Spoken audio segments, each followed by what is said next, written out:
Assalamualaikum. Bismillahirrahmanirrahim. Alhamdulillah Rabbil alamin. Wa asyhadu an la ilaha illallah wahdahu la syarikalah.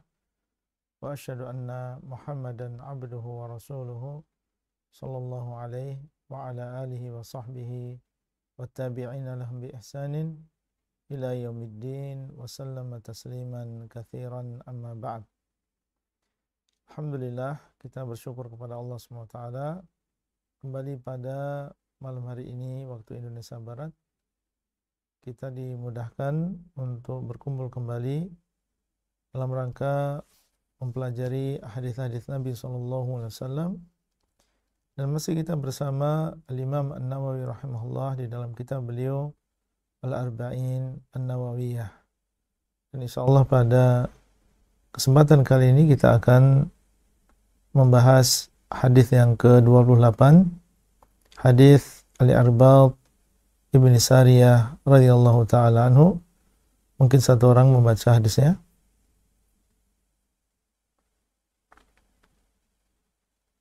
Baik, insyaallah ana Ustaz. Nah.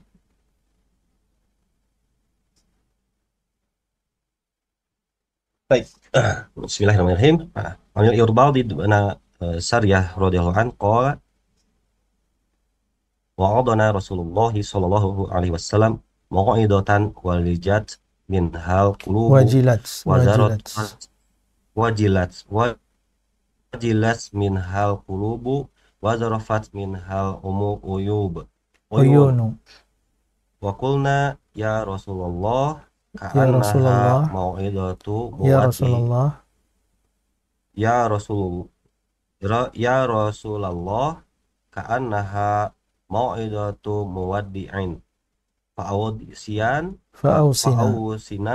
qol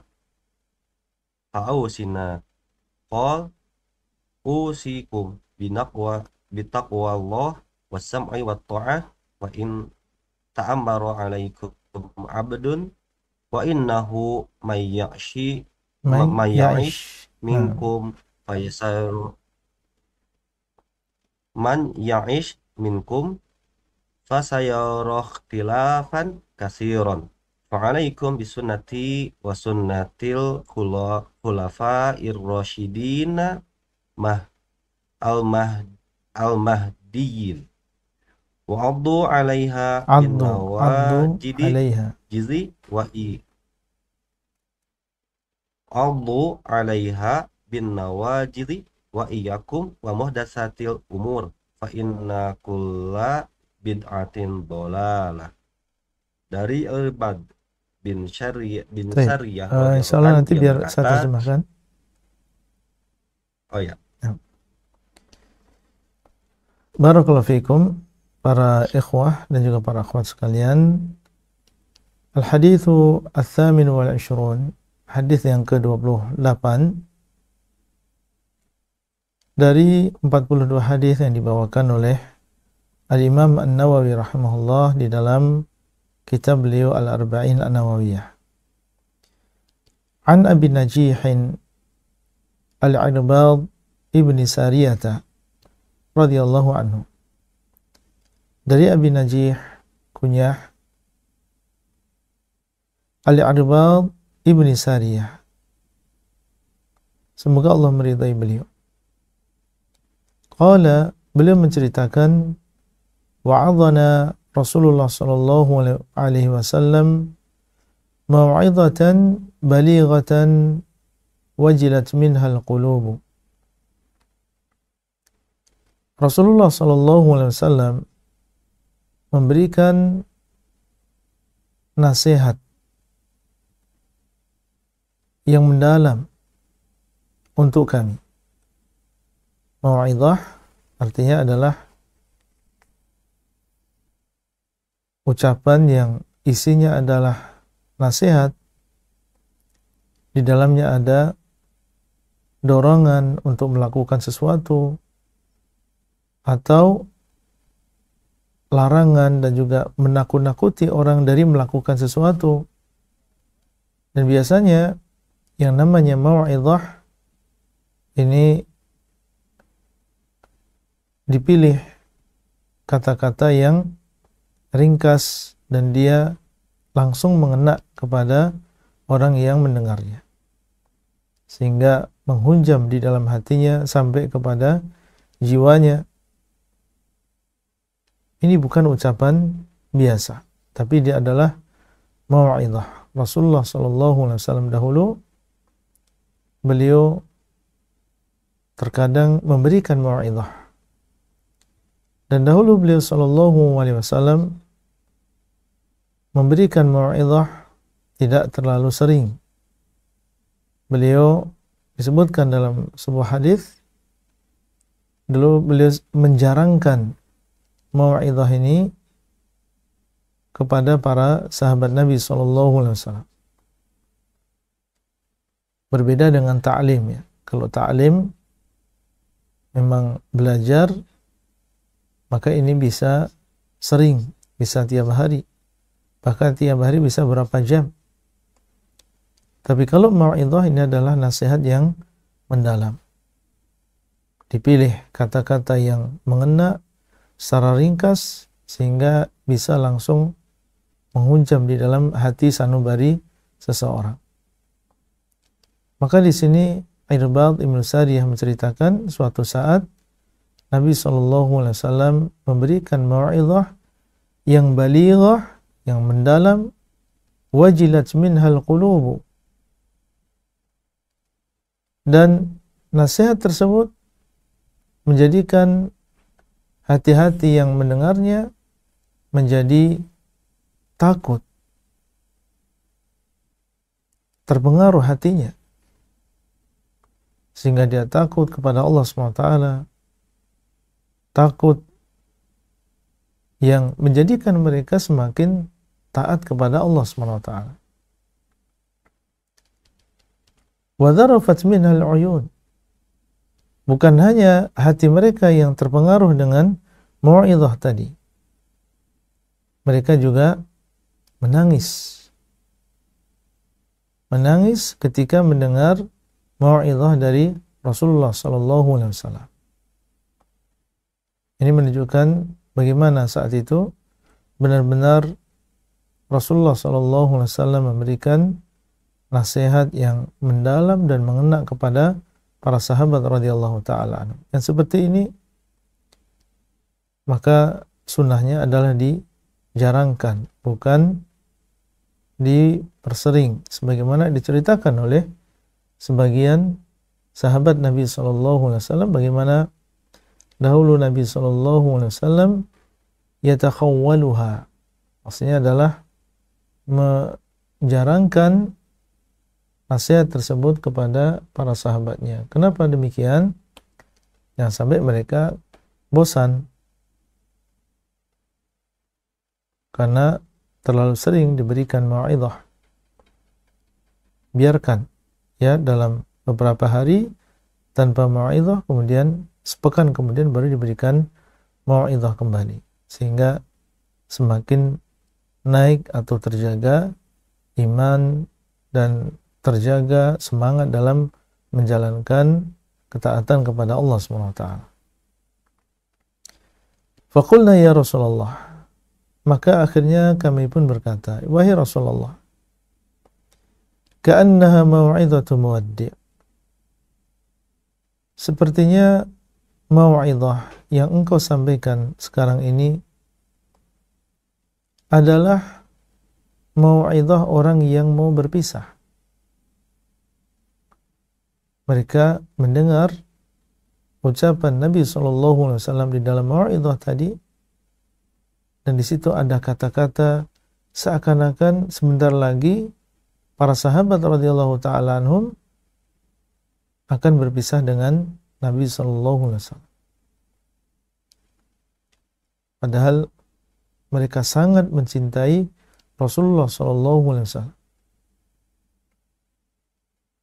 Mereka berbahagia bisa dipilih sebagai seorang sahabat yang menemani Rasulullah SAW, mendengar ucapan beliau, melihat bagaimana wahyu dari Allah Rabbul Alamin diturunkan kepada beliau dan disampaikan kepada mereka.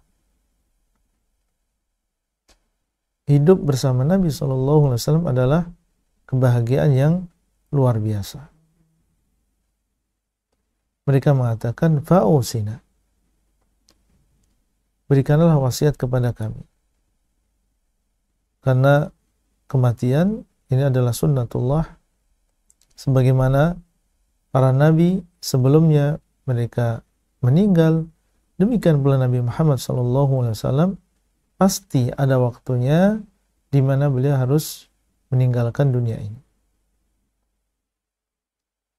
Maka mereka pun, dan ini menunjukkan tentang pemahaman para sahabat yang luar biasa, meminta kepada Nabi SAW wasiat. Pesan yang ditinggalkan oleh seorang yang akan meninggal dunia. Mereka ingin dalam keadaan selamat agama mereka, dan mereka tahu bahwa Nabi SAW pasti akan meninggal dunia. Dan mereka juga ingin dalam keadaan selamat agamanya sepeninggal Rasulullah SAW. Maka mereka pun meminta wasiat dari beliau SAW. Dan Nabi SAW adalah seorang yang haris, seorang yang penyayang kepada umatnya, semangat untuk memberikan nasihat, memberikan kebaikan kepada umatnya. Maka beliau pun SAW ketika diminta untuk memberikan wasiat, dan wasiat adalah pesan terakhir atau pesan sebelum seseorang meninggal dunia, tentunya dia akan memilih pesan-pesan yang paling penting, yang menurut dia ini adalah dipegang dan harus diperhatikan oleh orang tersebut yang diberikan wasiat. Maka dengarkanlah apa wasiat Nabi SAW saat itu. Dan ini adalah wasiat untuk kita semuanya. Dan tentunya wasiat-wasiat tersebut adalah wasiat-wasiat pilihan. Dari sekian banyak wasiat, yang penting Nabi SAW menyebutkan wasiat-wasiat ini dalam ucapan beliau kali ini. Beliau mengatakan, qala usikum bitaqwallah azza wa jalla. Wasiat yang pertama, aku wasiatkan kepadamu untuk bertakwa kepada Allah. Aku wasiatkan kepadamu untuk bertakwa kepada Allah. Ini adalah wasiat yang pertama. Karena dia adalah wasiat yang paling penting, yang paling besar. Dan Allah SWT telah mewasiati orang-orang sebelum kita, umat-umat terdahulu, dengan ketakwaan kepada Allah. Walaqad wasayna alladhina utul kitaba min qablikum wa iyyakum an ittaqullah. Dan sungguh kami telah wasiatkan kepada orang-orang yang diberikan kitab sebelum kalian, dan juga kalian, supaya kalian bertakwa kepada Allah. Ya ayuhan nas ittaqu rabbakum, wahai manusia, hendaklah kalian bertakwa kepada Rabb kalian. Ya ayyuhalladzina amanu taqullaha haqqa tuqatih, wahai orang-orang yang beriman, hendaklah kalian bertakwa kepada Allah dengan sebenar-benar takwa. Ya ayyuhan nabiyyu ittaqillah, wahai nabi, hendaklah engkau bertakwa kepada Allah. Wasiat takwa adalah wasiat yang paling besar, dan inilah wasiat yang pertama dan diutamakan oleh Nabi SAW dalam hadis ini sebelum wasiat-wasiat yang lain. Harusnya tergerak di dalam hati kita apa yang dimaksud dengan takwa kepada Allah. Dan sepertinya sudah pernah kita sampaikan, makna dari takwa adalah engkau melaksanakan ketaatan kepada Allah, melaksanakan perintah Allah di atas cahaya, yaitu berdasarkan dalil. Tarju thawab Allah, engkau berharap pahala dari Allah SWT. Artinya ikhlas. Wa an tatruka maksiat Allah, dan engkau meninggalkan maksiat kepada Allah, ala nuri minallah, di atas cahaya dari Allah, takhafu azab Allah, karena engkau takut terhadap azab Allah. Ikhlas dalam meninggalkan perkara yang diharamkan tadi bukan karena takut sakit atau malu kepada orang lain, tapi memang dia meninggalkan kemaksiatan karena rasa takutnya kepada Allah Azza wa Jalla. Ini adalah pengertian takwa yang sebenarnya. Untuk perhatikan, bertakwa berarti mencakup menjalankan perintah dan juga menjauhi larangan. Dan di dalam keduanya disyaratkan yang pertama ikhlas, yang kedua adalah mengikuti sunnah Nabi SAW. Inilah takwa. Kalau seseorang melakukan sholat tapi tidak ikhlas, riya misalnya, maka ini bukan ketakwaan. Kalau seseorang mengamalkan sebuah amalan meskipun ikhlas, tapi tidak sesuai dengan sunnah Nabi SAW, maka dia adalah bukan takwa. Karena takwa itu harus amalan tersebut berdasarkan dalil. Kalau tidak berdasarkan dalil, maka tidak dinamakan dengan ketakwaan. Kemudian beliau mengatakan wasam'i wa ta'ah. Wasiat yang kedua yang beliau wasiatkan adalah mendengar dan taat. Tidak disebutkan di sini kepada siapa mendengar dan taat.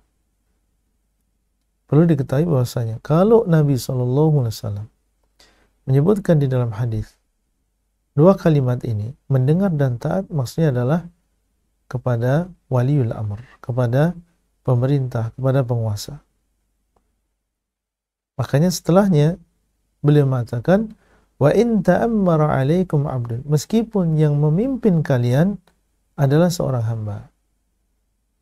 Berarti ada isyarat as-sam'i wa ta'ah di sini maksudnya adalah kepada pemerintah dan juga penguasa. Meskipun yang menguasai kalian, yang memimpin kalian adalah seorang budak. Para ikhwan dan juga para akhwat rahimani wa rahimakumullah, ini menunjukkan tentang betapa tingginya kedudukan mendengar dan taat di dalam agama Islam. Mendengar dan taat kepada penguasa. Bagaimana tidak?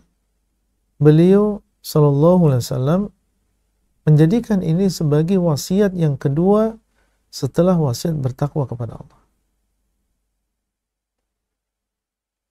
Kalau kita perhatikan makna takwa tadi, sebenarnya mendengar dan taat kepada penguasa adalah bagian dari ketakwaan. Karena ketakwaan mencakup menjalankan perintah, menjauhi larangan. Mendengar dan taat kepada penguasa sebenarnya sudah masuk di dalam kalimat takwa. Ketika Nabi SAW mengulangi secara tersendiri, disendirikan, menunjukkan bahwasanya itu adalah perkara yang penting.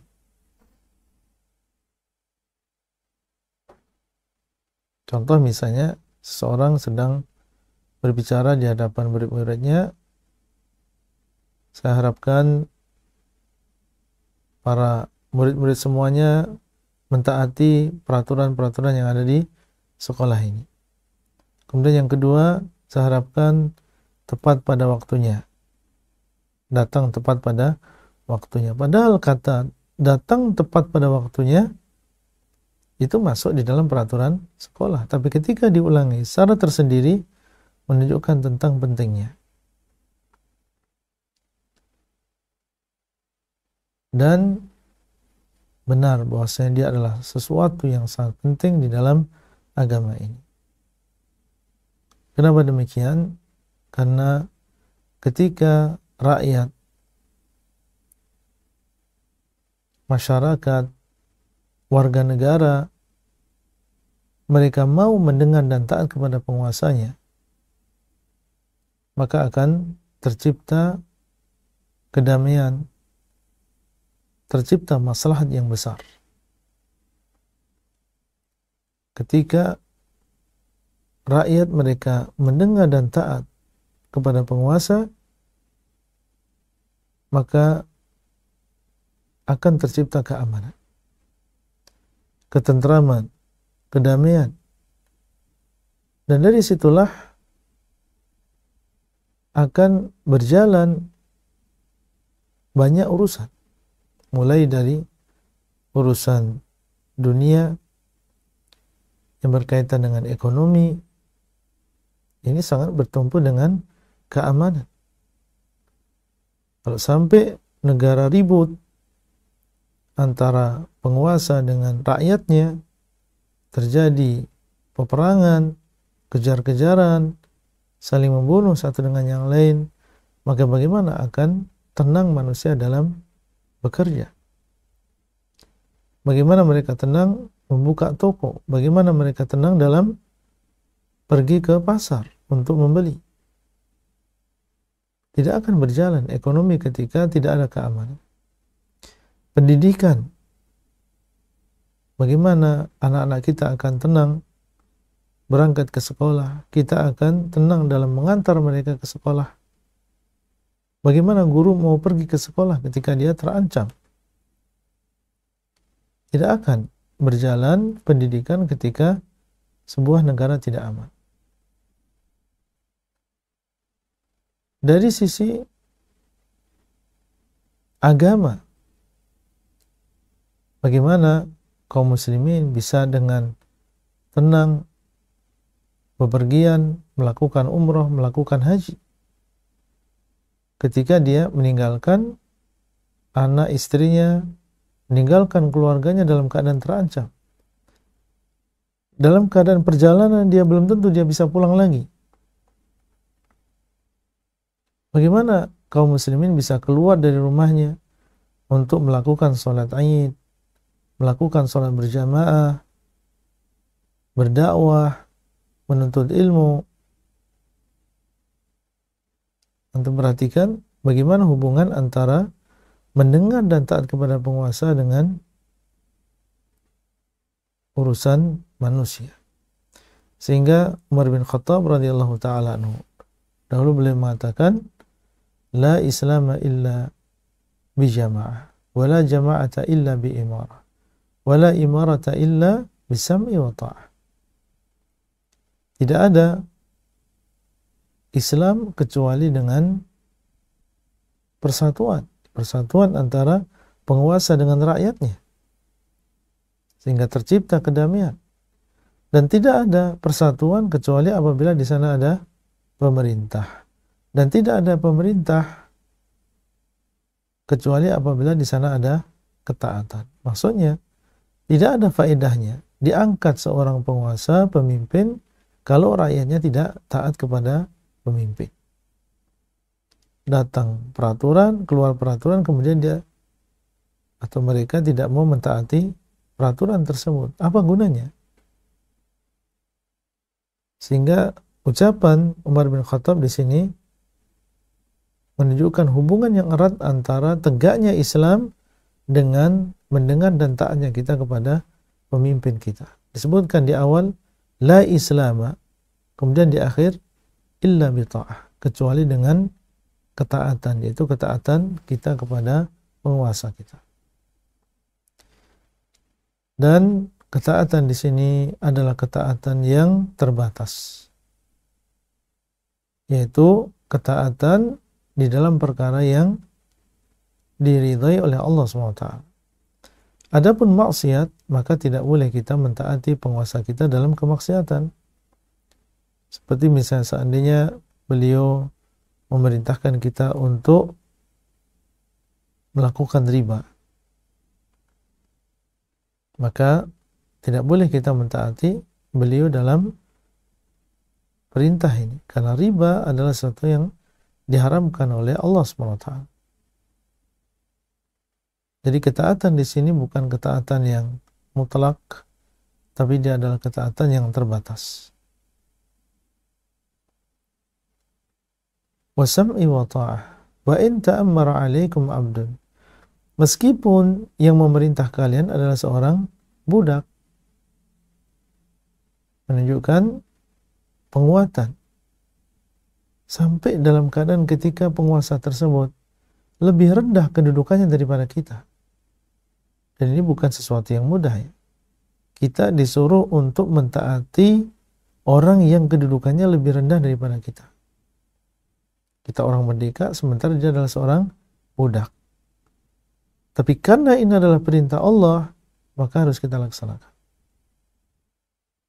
Kita mentaati beliau karena Allah SWT yang menyuruh kita untuk mentaati. Kita mentaati beliau karena Rasulullah SAW yang memerintahkan kita untuk mentaati. Apakah mungkin seorang budak menjadi kepala negara? Mungkin saja. Meskipun dengan cara yang tidak benar, seperti masa dengan pemberontakan. Mungkin dia memberontak bersama teman-temannya yang sesama budak. Seandainya itu terjadi, dan pemberontakan adalah sesuatu yang diharamkan, seandainya terjadi dia berhasil mendapatkan kekuasaan, kemudian datang keamanan, maka dalam keadaan demikian kita harus mendengar dan taat kepada beliau. Tanpa kita melihat bagaimana cara beliau mendapatkan kekuasaan tersebut. Ini menunjukkan pentingnya perkara ini. Nah, kalau sampai dilalaikan, dilanggar, maka ini bencana bisa datang. Mafsadah dan juga kerusakan bisa lebih besar. Sebagaimana yang terjadi di zaman dahulu maupun yang ada di zaman sekarang. Ketika rakyat tidak mendengar dan taat kepada penguasa, maka terjadi mafsadah yang lebih besar. Meskipun alasan mereka adalah menuntut hak, meskipun alasan mereka adalah ingin lepas dari kezaliman, tapi justru malah terjadi kezaliman yang lebih besar. Ingin menuntut darah seseorang, akhirnya terbunuh ribuan manusia. Ingin menuntut satu rumah, akhirnya hancur ribuan rumah. Islam datang dengan maslahat. فَإِنَّهُ مَنْ يَعِشْ مِنْكُمْ فَسَيَرَى اخْتِلَافًا كَثِيرًا.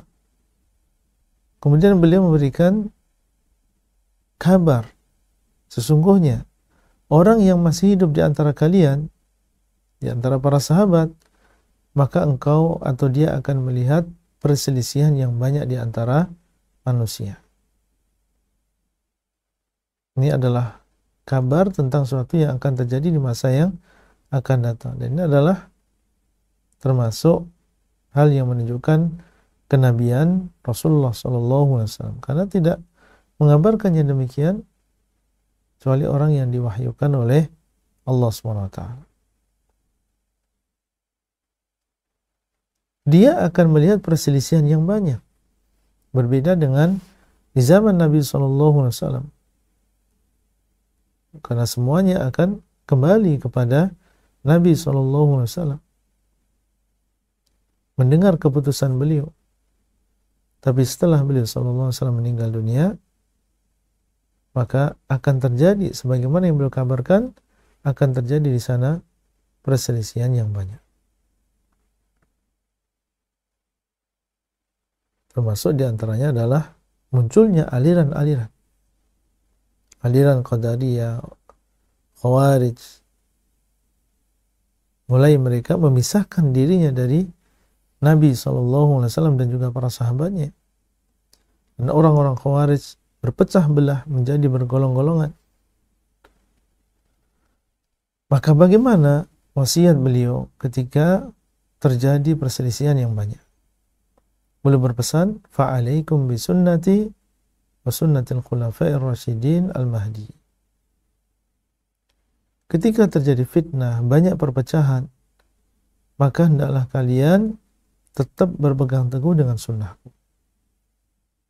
Jangan tertipu dengan banyaknya manusia yang mengikuti aliran tersebut. Jangan tertipu dengan pandainya mereka berbicara. Hendaklah kalian berpegang teguh dengan sunnahku. Sunnah yang terdapat di dalam Al-Quran, di dalam hadis. Pegang teguh sunnah tersebut. Ini adalah perintah dari Nabi SAW ketika terjadi perselisihan. Satu mengatakan demikian, satunya mengatakan demikian. Maka kita kembali kepada apa yang diajarkan oleh Nabi SAW. Fa'alaikum bisunnati. Beliau tidak mengatakan, hendaklah kalian berpegang dengan sunnah fulan dan juga fulan, madhab fulan dan juga madhab fulan. La. Beliau mengatakan, fa'alaikum bisunnati. Hendaklah kalian berpegang teguh dengan sunnahku. Dan sunnah Nabi SAW adalah jalan beliau. Dan jalan beliau adalah Islam. Dan Islam tercantum di dalam Al-Quran dan juga hadis-hadis yang sahih. Sehingga ini adalah perintah kepada kita semuanya untuk mempelajari Al-Quran dan juga hadis. Bagaimana kita bisa berpegang teguh kalau kita tidak mengetahui, tidak mempelajari sunnah Nabi SAW yang tercantum di dalam Al-Quran dan juga hadis. Wa sunnatil khulafa'ir rasyidin al-mahdiin. Dan berpegang teguhlah kalian dengan sunnah para khulafa ar-rasyidin al-mahdi. Sunnahnya mereka, dan mereka adalah Abu Bakar, Umar, Uthman dan juga Ali. Yang dikatakan oleh Nabi SAW, khilafatun nubuwah 30 sana. Kekhilafahan kenabian adalah 30 tahun. Nah, kalau dihitung, maka 30 tahun adalah kekhilafahan 4 orang ini. Abu Bakar, Umar, Uthman dan juga Ali. Mereka disifati dengan 2 sifat. Mereka adalah khulafa. Yang pertama adalah Rasyidin. Kemudian yang kedua adalah Al-Mahdiin. Ar-Rasyidin adalah orang yang lurus. Lurus apanya? Lurus ilmunya. Al-Mahdiin adalah orang yang mendapatkan petunjuk. Maksudnya adalah dia mengamalkan ilmu yang dia miliki. Ini terkumpul di dalam diri para khulafa ar-rasyidin. Ilmu yang dalam. Kemudian yang kedua, mereka mengamalkan apa yang mereka ilmu. Padahal mereka adalah seorang khulafa, seorang pemimpin negara. Kita tahu bahasanya pemimpin negara biasanya sibuk, biasanya mereka tidak sempat untuk belajar, kurang ilmunya, kurang amalannya. Tapi ternyata para khulafa ar-rasyidin al-mahdiin, mereka Allah SWT berikan kelebihan dari sisi ilmu dan juga dari sisi amalan. Bagaimana amalan mereka? Amalan mereka adalah amalan yang sesuai dengan sunnah Nabi SAW. Jadi mereka tidak mungkin membuat sunnah yang baru, tidak. Sunnah mereka yang mengikuti sunnah Nabi SAW. Jalan hidup mereka adalah mengikuti jalan hidup Rasulullah SAW. Sehingga ini menjadi dalil kalau misalnya di sana ada ijtihad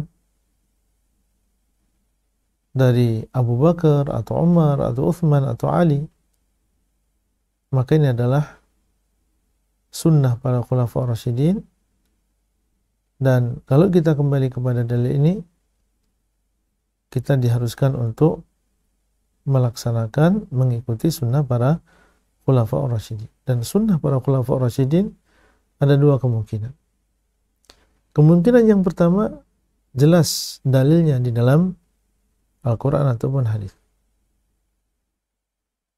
Atau yang kedua, itu adalah istinbat, yaitu para khulafa ar-rasyidin mereka berijtihad sesuai dengan ilmu yang mereka miliki, kemudian datang perkara yang baru mereka hadapi, muncul, maka mereka pun berijtihad dengan ilmu yang ada, yang mereka tahu, kemudian mengeluarkan sebuah ijtihad. Seperti misalnya Utsman bin Affan radhiyallahu taala anhu, di zaman beliau itu dimulai adzan yang kedua ketika Jumat, yaitu ketika sholat Jumat. Belum ada di zaman Abu Bakar As-Siddiq, Umar bin Khattab, ada di zaman Utsman. Maka ini juga masuk dalam sunnah para khulafa ar-rasyidin. Sehingga seorang boleh sholat Jumat, kemudian di sana ada dua adzan. Karena Nabi SAW mengatakan, fa'alaikum bisunnati wa sunnatil khulafa'ir rasyidin al-mahdi. Addu 'alaiha bin nawajid. Hendaklah kalian gigit sunnah Nabi SAW tersebut dengan gigi geraham kalian. Maksudnya adalah kuat-kuat kita pegang. Sebagaimana kalau kita menggigit sesuatu. Dan kenapa di sini disebutkan gigi geraham? Karena dia adalah gigi yang paling kuat untuk menggigit. Kalau kita ingin kuat dalam menggigit, jangan menggigit dengan gigi depan kita, nanti lepas. Tapi kita gigit dengan gigi geraham kita. Ini menunjukkan kalau seseorang sudah kenal sunnah, maka hendaklah dia pegang kuat-kuat sunnah tersebut. Jangan mudah dia lepaskan. Karena Nabi SAW memerintahkan kita untuk menggigitnya. Wa iyyakum wa muhdatsatil umur. Dan hati-hati kalian dengan perkara-perkara yang diada-adakan. Maksudnya adalah di dalam agama, di luar dari sunnah Nabi SAW, di luar dari sunnah para khulafa ar-rasyidin. Karena sunnah agama Islam ini sudah lengkap. Sudah lengkap, semuanya sudah diatur. Kalau setelah itu ada yang melakukan sesuatu di luar ini, berarti itu adalah sesuatu yang baru. Dan inilah yang dinamakan dengan muhdatsatil umur. Perkara-perkara yang baru. Iyyakum, kata Nabi, hati-hati kalian. Menunjukkan bahwasanya perkara tersebut adalah bahaya, sehingga beliau SAW mengatakan hati-hati kalian. Fa inna kulla bid'atin dhalalah, karena sesungguhnya setiap kebid'ahan, setiap sesuatu yang baru di dalam agama ini, maka itu adalah dhalalah, itu adalah sesat. Dan kesesatan tempatnya bukan di surga, kesesatan tempatnya ya di neraka. Orang yang melakukan bid'ah terancam dirinya kalau meninggal dalam keadaan dia tidak bertobat, terancam dengan neraka. Fa inna kulla bid'atin, karena sesungguhnya setiap bid'ah, semuanya, kalau memang itu adalah bid'ah, sesuatu yang baru di dalam agama yang tidak diajarkan oleh Nabi SAW, maka itu adalah sesat. Perhatikan, sesuatu yang baru di dalam agama, karena al-umur di sini adalah perkara agama. Adapun perkara dunia, maka perkaranya luas. Seorang menggunakan komputer dalam dakwahnya, listrik, HP, ini semua adalah perkara-perkara yang baru. Tapi dia adalah perkara yang baru di dalam dunia, bukan di dalam agama.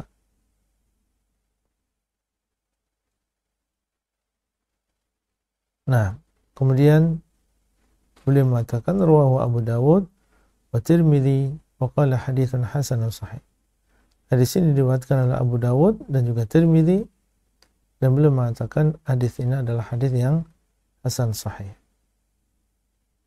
Para ikhwan dan juga para akhwat rahimani wa rahimakumullah, hadis ini adalah hadis yang agung yang tentunya perlu penjelasan yang panjang lebar, karena ini berkaitan dengan sunnah, berkaitan dengan bid'ah, dan bid'ah ini banyak permasalahan-permasalahan yang termasuk di dalamnya yang sebenarnya harus disampaikan dan dijelaskan, Namun insya Allah ini sebagai isyarat, dan semoga Allah SWT memudahkan kita semuanya untuk mempelajari agama Allah SWT ini lebih dalam lagi. Yang jelas yang penting kita tahu sekarang tentang haramnya seseorang melakukan bid'ah di dalam agama, dan bahwasanya seluruh bid'ah itu adalah sesat, dan segala sesuatu yang sesat maka tempat kembalinya adalah neraka. Dan ini adalah ancaman bagi orang yang melakukan bid'ah di dalam agama, justru malah itu menjadi sebab dia terancam dengan siksaan di dalam neraka Allah SWT.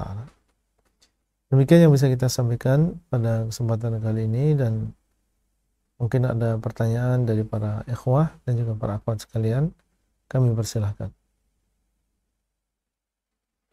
Baik, Masya Allah. Syukuran jazakallahu khairan ya Ustazuna atas penjelasannya di syarah hadis ke-28 ini. Selanjutnya kita mau memasuki sesi kedua ya, ini sesi tanya jawab, dan alhamdulillah dari tadi sejak di pertengahan kajian sudah ada pertanyaan yang masuk melalui chat box di Zoom meeting ini. Yang pertama pertanyaan dari seorang hamba Allah. Bismillahirrahmanirrahim. Assalamualaikum warahmatullahi wabarakatuh. Assalamualaikum ya Ustazi. Assalamualaikum warahmatullahi wabarakatuh. Izin bertanya bagaimana kami akhwat jika ikut berkumpul diajak teman untuk membuat tim sukses membantu support capres yang diusung?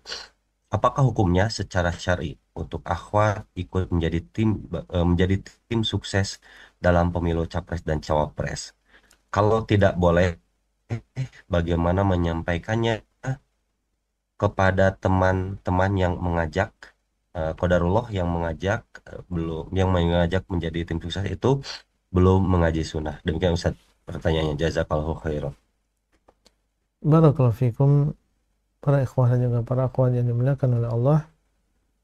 Seorang wanita memiliki tugas yang mulia, tugas yang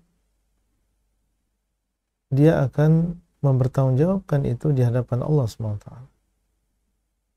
Nah, kalau seseorang wanita benar-benar dia melaksanakan tugasnya, maka dia akan tersibukkan dengan tugas-tugas tersebut. Tidak akan sempat dia melakukan perkara-perkara yang lain.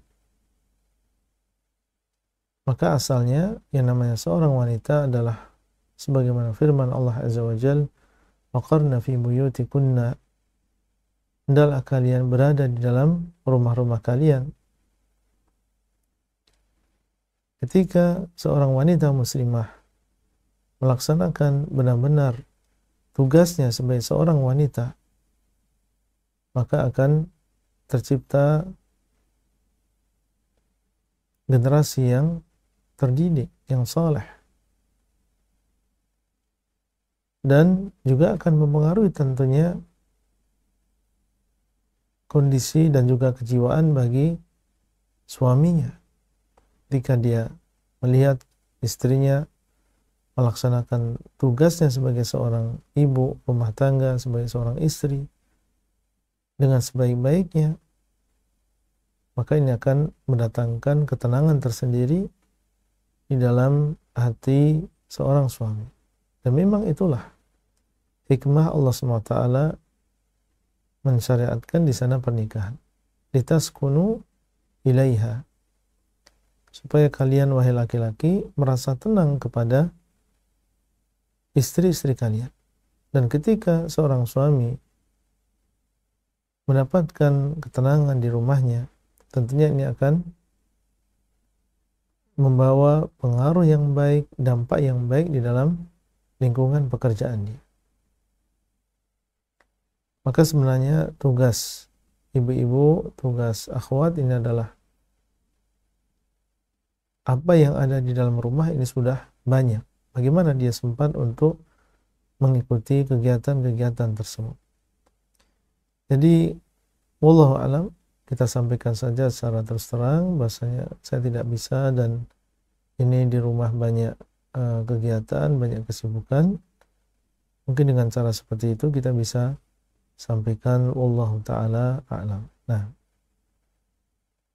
Baik, demikian penjelasan dari Ustaz Roy untuk pertanyaan dari akhwat tadi. Untuk selanjutnya bagi jemaah yang ingin bertanya, dipersilahkan boleh pertanyaannya disampaikan melalui chat box di Zoom meeting ini, ataupun juga dapat disampaikan secara interaktif dengan cara mengklik tombol raise hand terlebih dahulu, yang insya Allah oleh panitia akan dibantu untuk di-unmute. Kami persilahkan Ummu Amr dari Saung Ukhuwah di Amerika dan Kanada. Ya, host, jazakumullahu khairan. Alhamdulillah, jazakumullahu khairan Ustadz atas materi hari ini. Yang ingin ditanyakan adalah, yang pertama Ustadz, tadi disebutkan bahwa eh, setelah sholat subuh, Rasulullah SAW memberikan wejangan, nasihat, atau wasiat kepada para sahabat. Apakah ini dilakukan Rasulullah SAW dirutinkan Ustadz? Jadi setelah subuh, kalau kita misalnya zaman kami kecil, di musola itu ada kultum. Jadi nggak boleh bubar, ada kultum sedikit. Nah, apakah itu memang uh, dirutinkan oleh Rasulullah SAW kepada para sahabat? Kemudian Ustadz, yang kedua, ketika sahabat mengatakan kepada Rasulullah SAW, sepertinya ini ingin berpamitan. Apakah itu karena memang ketika Rasulullah SAW mengucapkannya atau memberikan wejangan tersebut dalam suasana yang ditunjukkan, atau bagaimana bisa mengetahuinya Ustadz? Mohon pencerahannya, jazakumullahu khairan. Nah, diceritakan oleh sebagian sahabat Nabi SAW bahasanya dahulu beliau SAW menjarangkannya, kalau tidak salah ucapan Abdullah bin Umar, beliau SAW menjarangkannya. Ya, beliau sepekan sekali memberikan mau'idah tersebut, tidak setiap hari. Sepekan sekali beliau memberikan mau'idah. Jadi mau'idah ini lain dengan ta'lim ya. Kalau ta'lim itu memang niatnya adalah belajar, kita mengajarkan misalnya kaidah-kaidah atau hadis-hadis misalnya, atau mempelajari tentang bahasa Arab, ini ta'lim ya. Tapi mau'idah ini adalah ucapan atau nasihat yang mendalam, dengan kata-kata yang mendalam, biasanya ringkas. Yang seperti ini, kalau kita melihat ucapan sahabat tadi, maka dilakukan sepekan sekali. Boleh, benar perkaranya luas. Kita mau adakan misalnya setiap hari Kamis, atau hari Jumat, atau hari yang lain, itu boleh-boleh saja, perkaranya luas. Nah, kemudian yang kedua tadi apa? Para sahabat mengetahui mimiknya Rasulullah SAW atau dari perkataannya. Ya. Kalau kita melihat dari ucapan para ulama, sepertinya para sahabat radhiyallahu taala anhum mengatakan yang demikian dari kandungan ucapan beliau. Jadi ada kata-kata yang dari situ mereka paham bahwa ini adalah kayaknya kok Nabi SAW akan pergi jauh, akan segera meninggalkan para sahabat Nabi SAW. Cuma tidak disebutkan di sini apa kata-kata tersebut. Tapi mereka memahami, karena mereka adalah orang Arab dan memahami tentang kata-kata tersebut. Biasanya di kata-kata tersebut digunakan atau maknanya adalah beliau akan pergi jauh, beliau akan berpisah dengan para sahabat radhiyallahu taala anhum. Nah, iya Ustadz. Ustadz satu lagi minta nasihatnya. ya. Assalamualaikum warahmatullahi wabarakatuh. Ustadz melihat situasi yang saat ini dari sosial media atau berita-berita bagaimana kekejaman atau yang terjadi di wilayah Palestina antara Yahudi dengan kaum muslimin. Untuk kami pribadi Ustadz, ini bukan untuk sosial media atau posting. Secara individu, apa yang bisa Ustadz nasihatkan? Apakah misalnya kita melaknat ketika mendengar Yahudi menjajah atau menzolimi kaum muslimin di sana? Ataukah kita doakan? Karena saat ini Ustadz terlihat sekali ada yang merasa nyaman-nyaman saja kaum muslimin dizolimi, sehingga ya udah didoain aja supaya mereka dapat hidayah. Padahal sebagai muslim sepertinya kami juga tidak rela saudara-saudara kita dibegitukan. Jadi bagaimana sikap kami untuk pribadi atau individu Ustadz? Jazakumullahu khairan atas nasihat Ustadz. Nah, barakallahu fikum. Secara individu, maka tentunya di antara yang bisa kita lakukan adalah mendoakan. Dan jangan kita menganggap bahwasanya doa ini adalah sesuatu yang remeh. Mungkin dengan doa yang tulus, kemudian Allah SWT mengabulkan doa tersebut, terjaga ribuan jiwa. Mungkin dengan doa tersebut akan tersingkirkan musuh-musuh Allah SWT. Maka jangan kita remehkan tentang masalah doa. Dianggap ini adalah suatu sebab yang sangat lemah. Subhanallah. Doa adalah silahul mu'min. Doa adalah senjata bagi seorang yang beriman. Lebih kuat daripada senjata-senjata yang dimiliki oleh musuh-musuh Allah SWT. Ketika seorang berdoa, ya Allah, jagalah kaum muslimin yang ada di Palestina, ya Allah, hancurkan musuh-musuhmu, hancurkan musuh-musuh agama ini. Dan kita ucapkan itu dengan tulus di dalam sujud kita sepertiga malam yang terakhir. Kemudian Allah SWT mengabulkan doa kita. Bukankah itu adalah perbuatan baik yang dilakukan oleh seorang muslim kepada saudaranya? Dia melakukan sesuai dengan kemampuan dia. Dan jangan sampai seseorang melakukan sesuatu yang bukan kewenangannya. Adalah seorang melihat pada kedudukan dirinya sendiri. Di sana kita ada penguasa, di sana ada pemerintah, maka kita sebagai seorang rakyat melakukan sesuai dengan kemampuan kita. Dan penguasa-penguasa kaum muslimin, mereka juga punya tanggung jawab di hadapan Allah SWT. Maka masing-masing berusaha untuk melaksanakan kewajibannya sesuai dengan kemampuan masing-masing. Itu mungkin yang bisa kita nasihatkan. Wallahu ta'ala a'lam. Nah, Ya Ustadz, Alhamdulillah, jazakumullah khairan atas masukan dan nasihat Ustadz. nah, Masih boleh Ustaz satu pertanyaan lagi, ini sudah ada jemaah yang berterasen. fadhal. Silakan untuk Ibu Sri Wahyuni. Assalamualaikum warahmatullahi wabarakatuh, Ustadz. Assalamualaikum warahmatullahi wabarakatuh. Dua orang tua sudah meninggal. Sebagai anak, apakah mengirim Al-Fatihah setelah sholat itu ada syariatnya? Yang kedua, apakah seorang anak penghafal Al-Quran itu bisa meringankan siksa kubur orang tuanya? Terima kasih. Ya. Jazakallahu khair. Barakallahu fikum. Kalau kita melihat sunnah Nabi SAW, maka tidak kita dapatkan di sana amalan ini. Kita mengetahui tentang keutamaan surat Al-Fatihah, dan dia adalah surat yang paling agung.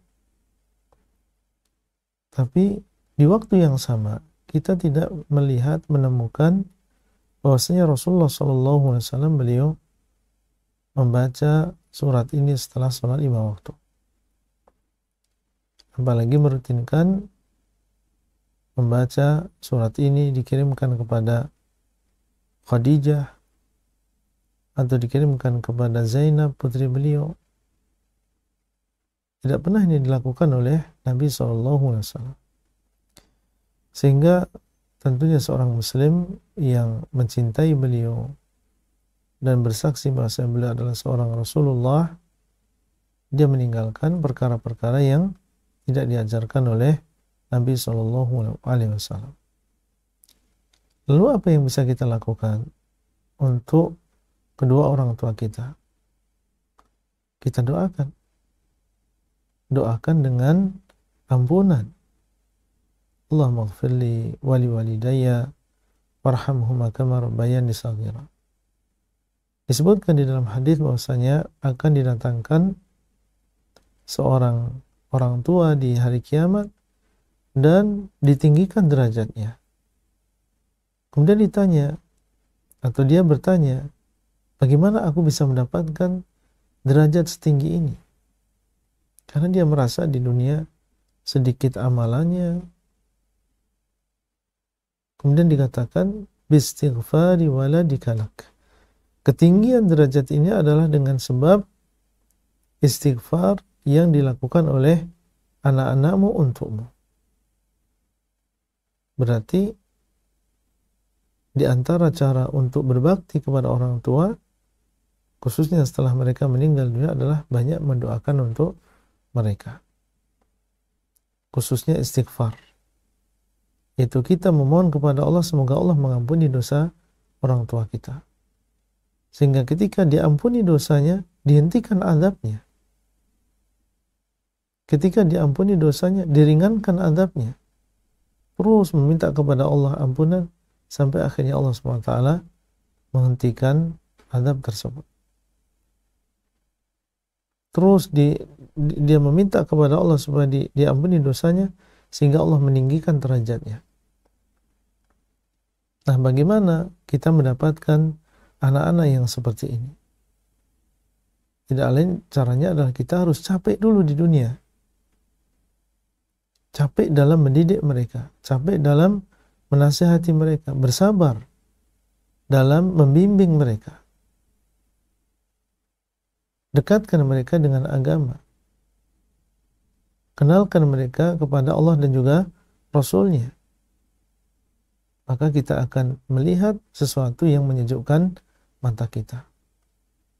Jadi kalau kita sibuk dengan aktivitas kita, yang penting mereka diam, yang penting mereka tidak mengganggu kita, sehingga akhirnya mereka pun terlena dengan HP-nya, terlena dengan game-nya, maka bagaimana kelak mereka akan ingat dengan kita dan mendoakan ampunan untuk kita? Ya karena sebabnya kita sendiri. Kita yang tidak mendekatkan mereka kepada agama Allah. Adapun pertanyaan yang kedua tentang apakah seorang anak yang menghafal Al-Quran bisa meringankan adab orang tua, maka hanya sekedar anaknya menghafal Al-Quran tentunya tidak. Kalau dia menghafal Al-Quran tapi dia tidak mendoakan untuk kedua orang tuanya, kalau dari sisi mengalirnya pahala, mungkin orang tuanya dia menjadi sebab utama anak tersebut menghafal Al-Quran. Dia yang mentasmi', dia yang mendengar hafalannya, kemudian dia akhirnya menghafal Al-Quran. Semoga ini menjadi pahala yang mengalir bagi orang tuanya, karena dia menjadi sebab kesolehan anak tersebut. Tapi terkait dengan diringankan azab kuburnya, maka wallahu alam, semoga saja anak yang dia menghafal Quran, memahami Al-Quran, memahami hadis, maka dia menjadi anak yang soleh, yang senantiasa ingat kepada kedua orang tua meskipun telah meninggal dunia, sehingga dia pun banyak mengucapkan doa dan juga istighfar untuk kedua orang tuanya. Wallahu ta'ala a'lam. Nah,